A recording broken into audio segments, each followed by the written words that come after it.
General Hospital recap for Wednesday, June 4th, shows that Giovanni Gio Palmieri was a pool pusher while Elizabeth Baldwin rejected Lucky Spencer's ring.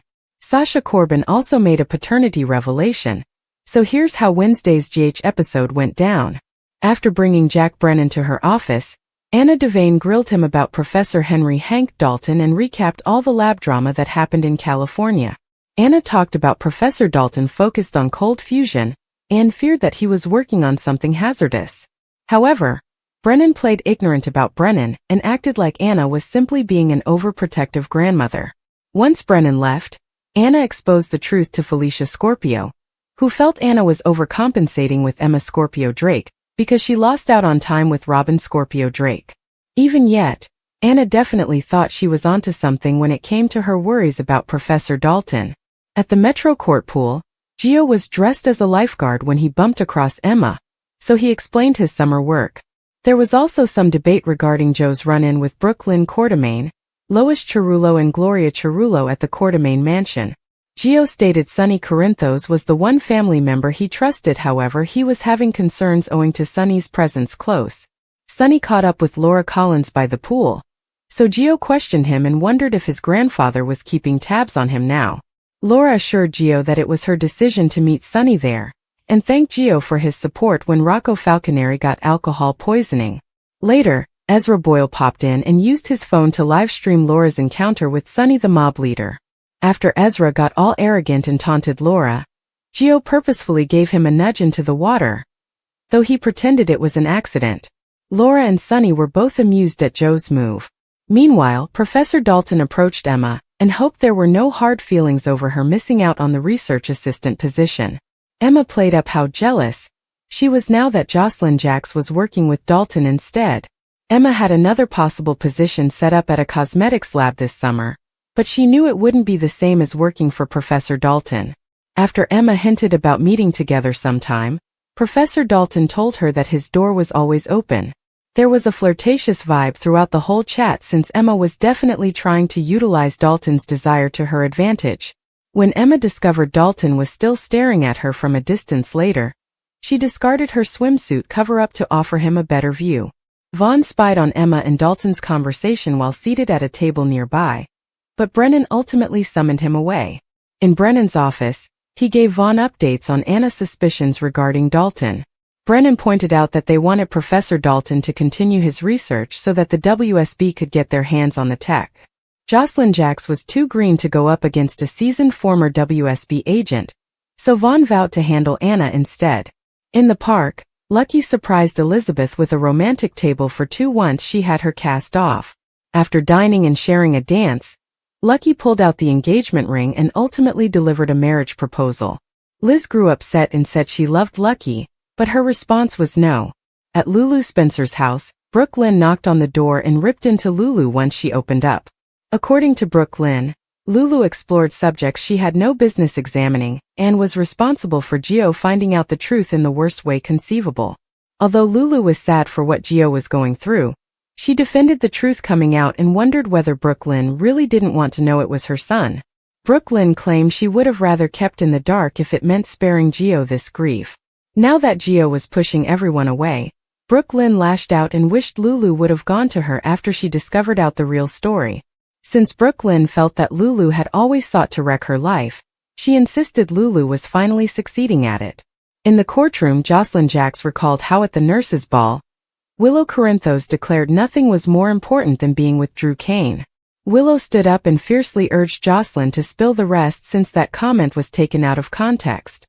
Jocelyn continued to make Willow and Drew look terrible since she talked about Drew barging in with threats about Michael Corinthos losing his kids. Michael got on the stand next and talked about Willow's cult upbringing having a deeper influence on her than he imagined. Willow was bowing to Drew's will like she'd done with Shiloh Archer in the past. There was also mention about Willow withholding the news of her leukemia diagnosis, thus Michael believed that she was a terribly damaged person. However, Rick brought up the dangerous environment Michael had grown up in since he got shot because of Sonny, and more recently Michael had been terribly burned because of Sonny too. Rick also underlined the fact that vengeful Michael sought custody of Avery Corinthos and rehashed Michael's previous criminal history. Next, Diane once again brought up Willow bringing Wiley Corinthos and Amelia Corinthos out of state without alerting Michael. After Diane mentioned Willow making Drew the kid's legal guardian if something happened to her, Michael acknowledged he wasn't told of it either. Michael said that he talked to the children on the phone because of Christina Corinthos Davis, and that Willow had made no effort to reach out. Diane displayed images of Drew doing body shots off Jacinda, and played the nursery video as proof of Willow's adultery. Afterward, Nina testified about what a terrific mom Willow was, and felt Michael was punishing her for falling out of love with him. Once it was Sasha's time, Rick got her talking about her romance with Michael that ended in 2021. Then, Rick questioned about the last time Sasha and Michael slept together. Sasha felt confused when Rick interrogated her about that night at Brown Dog Bar, so she admitted to slamming back drinks and fleeing with Michael. Rick kept pushing until Sasha was ultimately forced to say she slept with Michael, and that he was the father of her kid.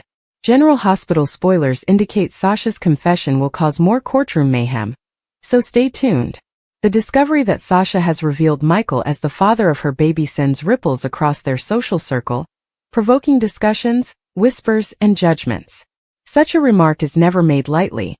It bears emotional weight, legal repercussions, and personal consequences for everyone concerned. When someone publicly declares paternity, especially in a circumstance where there may be uncertainty or controversy, the dynamics between the individuals shift radically. Relationships are tested, trust is either reinforced or shattered, and the lives of all parties, most notably the child, are forever transformed. For Sasha to openly state that Michael is the father shows a level of assurance, whether based on personal knowledge, emotional conviction, or possibly even legal guidance. However, in situations of paternity, nothing is ever as easy as an accusation or a statement. Biology, emotions, and legal duties intersect in intricate ways, and Michael's attitude to this allegation will determine the following stages. Does he accept responsibility without question? Does he require a paternity test to confirm? Or does he explicitly deny it, leading to a potential feud? Each viable response involves its own set of challenges. If Michael accepts Sasha's claim, the two must next manage co-parenting, assuming they are not in a personal relationship. Co-parenting needs discussion, compromise, and a shared commitment to the child's well-being. Even in the finest conditions, parenting a child with someone you may no longer be associated with romantically is tough. There are financial duties, custody arrangements, and emotional difficulties to surmount. If Michael and Sasha have a poor relationship, the added stress of a kid could either compel them to overcome their disagreements or push them further apart. On the other hand, if Michael challenges the assertion, the situation becomes much more explosive. A paternity test would be the most basic way to address the problem, but even that is not without its complications. If the test reveals Michael is the father, he must then face with the reality of his new job, whether he was prepared for it or not.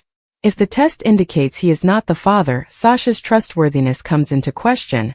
Why would she name him if there was doubt? Was it an honest error? Or was there an ulterior motivation, such as financial support or emotional manipulation?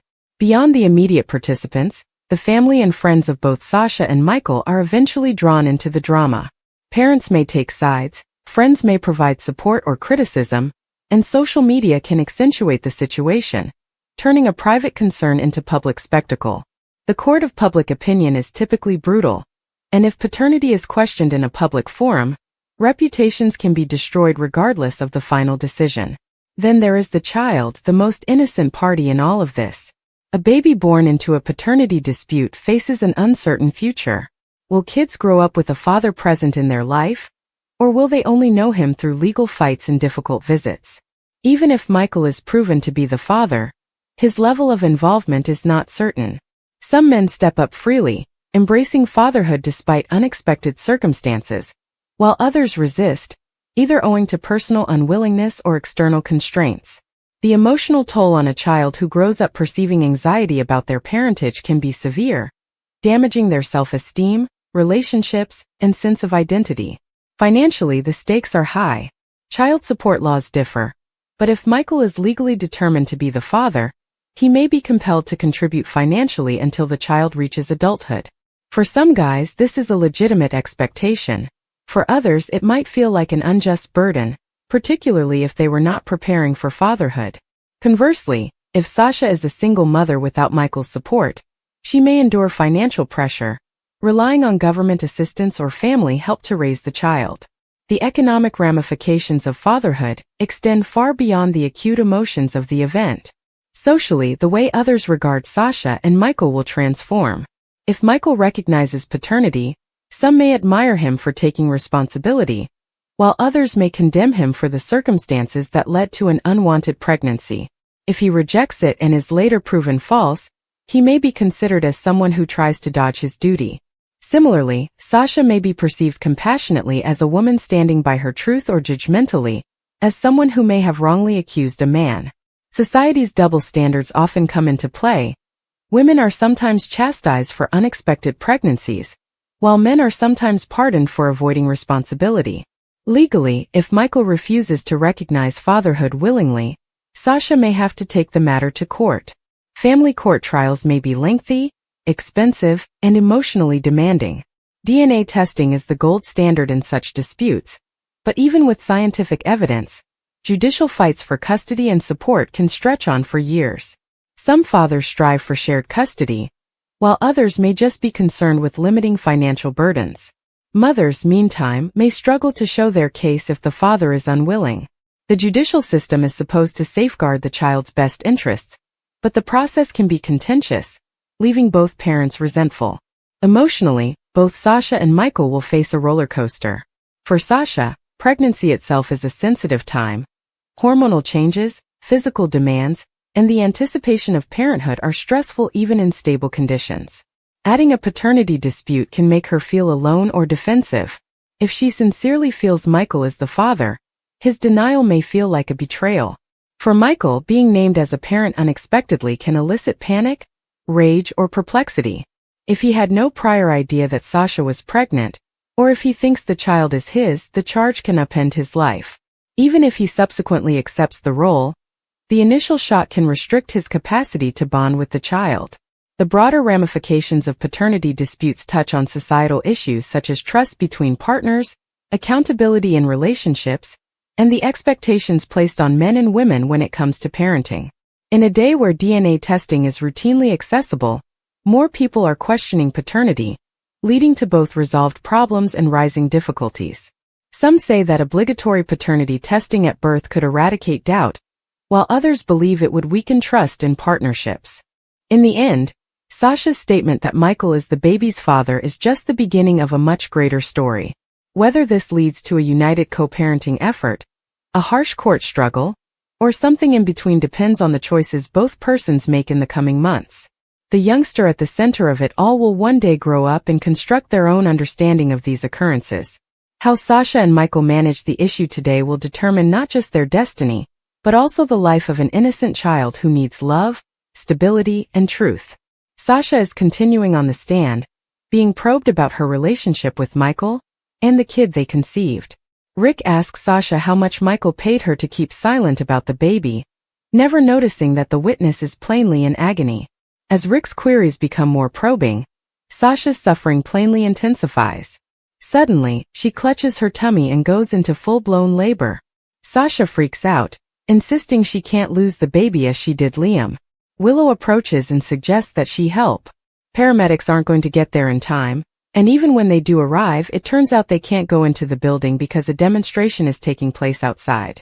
With Willow's support, Sasha is able to birth a healthy baby girl. Cradling both Sasha and the infant, Michael locks eyes with Willow and mouths a sincere thank you. As Willow is in labor, Nina approaches Rick. She yells that she gave him all the info he needed to reveal Michael's infidelity, but he didn't need to implicate the baby. At that time, Carly, having overheard, storms over and puts Nina on blast. "It was you," she shouts. "You're the reason Rick found out about the baby." Things swiftly escalate, with the women and Drew flinging accusations at one another. Drew says he and Willow are going to be together and happy, adding that Carly needs to accept it. Fed up, Carly says she's not the only one who doesn't want to see them together. "I know for a fact," shouts Carly, "that Nina is the one who hired Jacinda and had you drugged." Lucky gets off his knee, closes the ring box and asks Liz if she's rejecting his proposal for now or for good. He concedes the proposal may have been premature, but says he will prove he's in it for the long run. Will that really make you happy? She asks, admitting she's loved him from the start but knows what will and won't satisfy him. If there's one thing I know about you, Lucky Spencer, it's that here is too small of a place for you, and the last thing I want is for you to live an unfulfilled life just so you can prove yourself to me. Lucky realizes that Port Charles isn't his home anymore, and that remaining there full-time won't fulfill him. He hopes he could be the kind of person who'd be content to stay, but he's not. His face lighting up, Lucky recommends she travel with him and they can see the world together. But she reminds him she has family, friends and a profession in Port Charles. This is where her life is. Leaving would make her as miserable as Lucky would be if he stayed. Ultimately, they agree that they will always love one another, but that he needs to go on. He wonders how he'll tell Aiden that he's leaving again, but Liz says she has an idea about that. Joss recounts what she knows to Brennan, who wants her to keep close to Dalton. He offers her a gadget to clone Dalton's calls and advises that she can't catch Anna's notice, or it will expose her secret. Meanwhile, Anna takes a meeting with Jason to plead for his help. Knowing where his allegiance lie, she points out that he would be supporting not only her but Carly too. Upon hearing that Joss is working for Dalton, Jason instantly offers to investigate the individual. Anna catches Jason up on Emma's engagement with Dalton, including the young woman's arrest at Berkeley. She also indicates that Brennan is trying to throw her off Dalton's scent. But if his work attracts the attention of the WSB, it has to be dangerous, which means Joss is in threat. Anna says she can't immediately investigate because the WSB is monitoring. So I need you to look into Dalton for me, she says, urging that he not address the guy directly. Things are strained between Portia and Curtis, who are sleeping in separate bedrooms, but they put on smiles when Kai and Trina arrive for a party to celebrate a visiting Marshal. Hat Daddy has been on tour with Wynton Marsalis and is in town for a single night. Trina and Kai reveal they can't wait for the documentary to be over. When Drew's name comes up, Curtis and Portia tense up. Alone with Curtis, Marshall worries about Kai's tie to Drew. Alone with Trina, Marshall lends his seal of approval to her new romance. But at that point, Kai accidentally overhears Curtis and Portia's fight, along with Curtis' plot to seek down Jacinda and pay her to declare that Drew hired her for sex and took the ketamine on purpose. Sunny talks with Maxie at the Metro Court pool, hoping to convince her that Deception should dump Sidwell. But she reminds him that Deception is doing so well because of the zincite that they're getting from Sidwell. Excusing herself, she catches up with Lucas, and they watch as Natalia, who is drinking like a fish, clashes with Marco. He wanted her to be polite to Lucas, whom she brushed off, while she wants him to persuade Blaze into forgiving her. Marco advises Natalia leave him and his sister alone. He offers her go get drunk somewhere else. Natalie sits with Sunny, who tries to offer her comfort and believes one day Marco will come around and realize he needs his mom. Why are you being so nice? She asks. He offers her additional advice, after which she contacts Sidwell, stating he owes her, and she's coming to collect. Instead, however, she finds up being arrested for DUI. According to General Hospital spoilers, at least 4 June surprises are on the way, which means that certain romantic storylines will heat up. Viewers will see numerous duos get closer, so let's speak about what happens next for these individuals who are falling hard. Carly Spencer took some time to properly open her heart to Jack Brennan, but now she's fully committed. Carly cares deeply for Brennan and believes in him, despite the skeptics.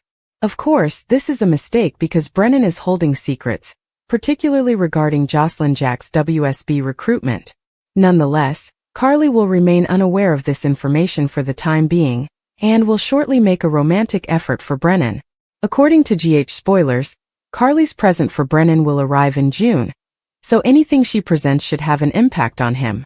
Brennan will be determined to maintain his relationship with Carly, but this may get increasingly difficult as Jocelyn's objective becomes more complex.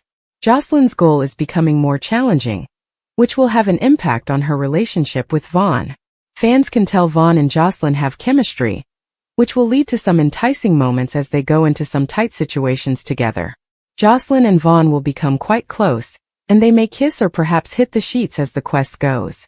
Mixing business and pleasure is frequently a recipe for disaster, and Vaughn and Jocelyn may be no exception. Cody Bell and Molly Lansing Davis will have an unexpected encounter that moves their love ahead. A chance Metro Court meeting will allow Molly and Cody to get to know one another even better. The more time Cody and Molly spend opening up to each other, the faster they can get the show on the road with the romance that is clearly forming. Could Molly and Cody get in bed together before June ends? Kai Taylor is on cloud 9 after his treatment was successful, and he recently made love with Trina Robinson for the first time. However, everything seems a little too good to be true. The show appears to be preparing Kai for a collapse by having Trina console him when terrible news arrives. Trina is preparing for a crisis with Kai, because he may experience a surgery-related setback after all. Kai may try to drive Trina away, but you can guarantee she will fight for him, no matter what hurdles arise. According to General Hospital spoilers, several love twists and turns are still in the works, so stay tuned for more information on these and other characters. Romance in Port Charles is always fraught with complexities, and as June 4th approaches, the atmosphere is rich with tension, desire, and secrets about to burst. The heat isn't just in the air. It's in the glances exchanged, the unresolved feelings that linger in the room, and the decisions the characters must make. With 4 love tales twisting in unforeseen directions, the calm before the storm has ended. What happens next could change everything. Michael and Willow sat together in a quiet area of the Metro Court, seeming to be enjoying their meal. The sun shines in through the tall windows, and their talk revolves around safe themes like Wiley, work, and the nurse's ball. But it's a thin veneer. Underneath, both of them feel the weight of Nina's newest stunt, and the devastation it has caused. Willow can't stop thinking about Michael's face when he told her what Nina said. An ultimatum disguised as a plea. And Michael? He's exhausted. I'm tired of the manipulation. I'm tired of pretending Nina's concept of tranquility is real. He reaches for Willow's hand, and she allows him to grasp it, but the quiet between them speaks more than words. She wants to trust Nina, needs to, in some ways, but whenever she tries, the ground underneath her moves. Michael, for all his calm and reasoning, is keeping something back. Something he has not told her yet. That item is what he discussed with Ned and Tracy the day before. About leverage. About borders. About safeguarding their family from the long-term harm Nina could cause if she is left unchecked. Michael has more power than Willow understands, and he has already decided how to use it. But he hasn't told her because he is concerned that if she notices how calculated he has become, she will begin to question whether he is changing into someone else. Someone she does not recognize. Meanwhile, only a few tables away, another complicated relationship lurks in the shadows. Dex and Jocelyn, wrapped up in their usual mix of rage and frustration. She's annoyed because he's been distant all week, ever since Sonny called him back in for another of his covert operations. She despises this aspect of their relationship. The quiet, the unpredictability, the feeling that she is constantly fighting with a world she does not belong to. Dex tries to explain without actually saying anything. He assures her that it is not harmful, just logistics, loose endings. But she can see it in his eyes. Restlessness, remorse, and an inability to meet her gaze. They argue quietly at first, then loudly. Joss accuses him of being like every other man who claimed to be different. Dex responds, informing her that she knew what he was when she fell for him. He's not a college boyfriend with secure plans and a 9-to-5 future. He is a soldier, a loyalist. And Sonny continues to hold his leash, no matter how badly he wishes otherwise. Jocelyn, hurt, jumps up quickly and prepares to leave, but Dex grabs her wrist. He draws her back down, softer and more honest. He tells her he is trying. He wants a way out. That he has spoken with someone who may be able to assist him in permanently leaving that world. But he isn't ready yet. Not until he is certain she will still be present when it is over. This causes her pause. She examines his face, noting the flaws in the armor and his despair. Perhaps there is yet hope for them. Perhaps not. But for now she remains seated. In Port Charles, Trina stands alone in the gallery, staring at one of her most recent images. The gallery is quiet, closed for the day, but she needed time to reflect. She and Spencer have been discussing the same concerns for weeks. His relentless urge to mend things and protect others around him frequently makes her feel like an afterthought. She knows he adores her. She understands he means well. But love means little if it is always overwhelmed by disorder. And chaos appears to follow Spencer like a shadow. The door quietly opens, and she recognizes him before turning around. Spencer's presence is like a storm coming in, charged and hefty. He walks up alongside her and also looks at the photograph. It's a candid photo of a street performer in Paris, taken during a solo trip she took following one of their numerous breakups. She feels the recollection pressing in, intense and bittersweet. He says very little at first. Just stands there, hands in his pockets trying to find out where to start. When he eventually speaks, he does it with quiet humility, which surprises her. "I'm sorry. I thought I could fix everything, including Esme, Ace, and the Cassadine situation, and still hold on to you. But I understand it's not fair." She nods slowly. It's the first time she's felt he truly sees her in weeks. "I love you, Spencer," she confesses. "But I can't be your refuge if you continue to make every aspect of our lives into a battleground. I need some peace. And you have to desire it, not just claim you do." Spencer nods and reaches for her hand. She does not draw away. Not yet. Perhaps this is the turning point. Perhaps it's just another stillness before the storm. But for the first time in a long time, they're communicating in the same language. On the other side of town, in a very different environment, Ava sits on the edge of her penthouse balcony, sipping wine and watching the city light up beneath her. She's waiting. Not for phone calls or visitors. For him. Nicholas. She's been assured that he's alive. She has heard the voices. And now she can feel it in her bones. He'll eventually make his move.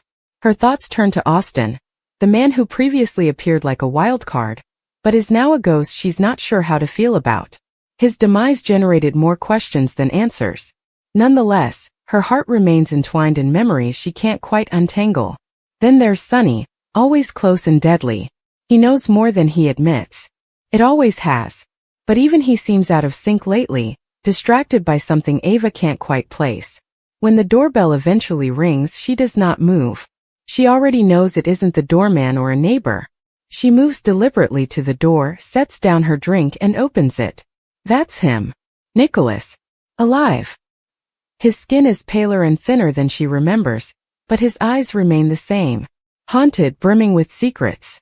Ava does not speak. Neither does he. They stay silent for a long time before he adds, "I didn't come to fight." She narrows her eyes. "So why did you come?" He enters without asking for permission, and Ava does not stop him. She's too astonished to process everything. He paces for a bit, raking his hand through his hair, before returning to her. "I came to explain everything. And to see whether there's anything left between us that's worth rescuing."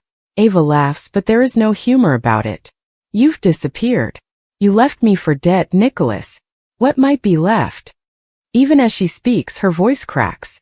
She hates the fact that a part of her still feels something. That portion of her is still seeking answers. Still wants him. Nicholas moves closer. "Let me tell you the truth. Then make a decision." The door closes behind them. Whatever happens next will not be straightforward. It is never with them. Back in Metro Court, as the night falls, more pieces of the puzzle change. Valentine sits at the bar, nursing a drink while staring blankly at his phone. He has been avoiding Anna for days, ever since his falsehoods began to press in on him. She knows. She doesn't have proof yet, but she knows. And he can feel it slipping away, the fragile trust that they worked so hard to restore. He considers texting her. Only a few words. A warning. An apology. Something. But he does not. Instead, he finishes his drink and requests another. There's a storm approaching, and he knows he might not be able to outrun it. Finn travels down the hospital hallway, looking into exam rooms and avoiding Elizabeth's floor. Their relationship, if it can be called that, is on thin ice. His relapse, instability with his father, and Violet's anxieties are all too much. And Liz? She's tired of carrying the weight of his mess. They have chatted. They have tried. But love is insufficient when trust is lost. Finn is currently distrustful of himself. Liz and Portia sit in the nurse's lounge, sipping lukewarm coffee. She's silent and pensive. Do you still love him? Portia asks. Liz does not respond right away. I do. But I'm not sure if I can keep doing this. I feel as if I am waiting for the next error. The next apology. Portia nods. You can't fix someone who doesn't want to heal. Liz glances away. Perhaps that is the truth she has been avoiding. As the night deepens in Port Charles, the lovely scene becomes increasingly turbulent. Old flames resurface. New betrayals take root. In the midst of it all, people are deciding whether to fight, forgive, or run. Nobody knows what the next morning will bring. But one thing is certain. These narratives are far from finished. And in this town, love is never free.